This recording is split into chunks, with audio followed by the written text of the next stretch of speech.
Hello and welcome back. This is video number 8, and this is the last video, and this is going to be talking about how to automate your WooCommerce tasks. So there are some tasks that you just need to automate immediately after somebody purchases, or perhaps when somebody comes to your site or adds something to your shopping cart.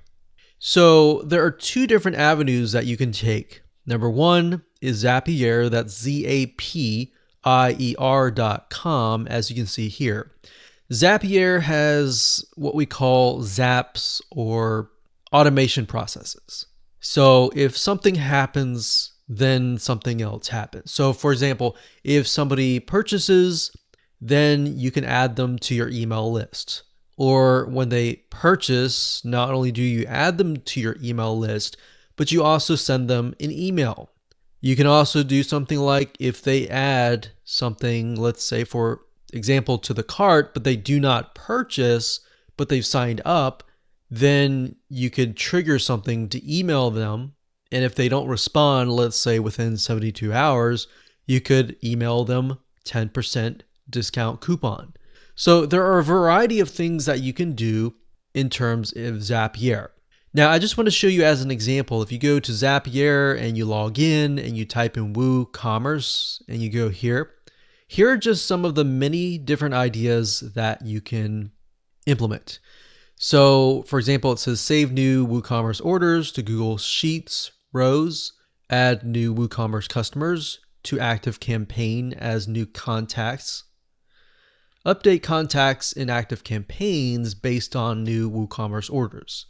So if customer A comes and then they get added, let's say to active campaign, and they purchase product number 1 now, and then it gets updated, and let's say a month later they purchase product number 2, 3, 4, that will basically update the system as well.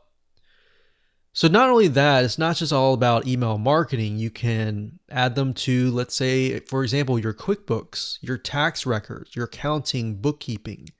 You can create Trello cards based on the new WooCommerce orders. Maybe you have a team that needs to take a look at what the orders are. You need to automate the process. You need to make it easier for them.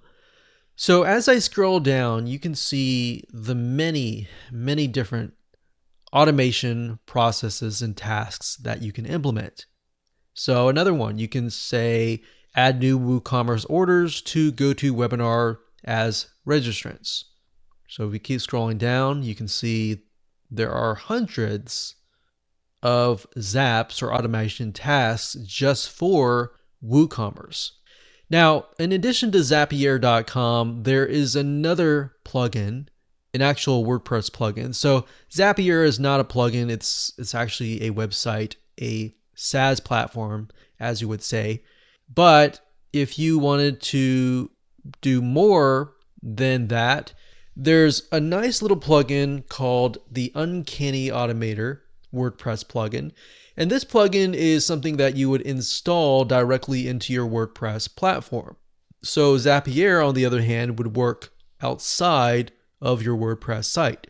So for example, as you can see here, the Uncanny Automator, the reason why it's really unique is because it integrates with a lot of different WordPress plugins that are not inside of Zapier. So as you can see, you can automate all of these between each other. So for example, WooCommerce, you could have something that says if somebody purchases an online course through WooCommerce, then they get added to, let's say, for example, LearnDash, which is a platform or WordPress plugin that allows you to sell online courses. Now, to just give you some ideas here, if we go to all triggers and actions, if we scroll down here, you can see that there are a variety of different triggers. So a trigger means something that happens beforehand before something else can happen. So if this happens, then do this.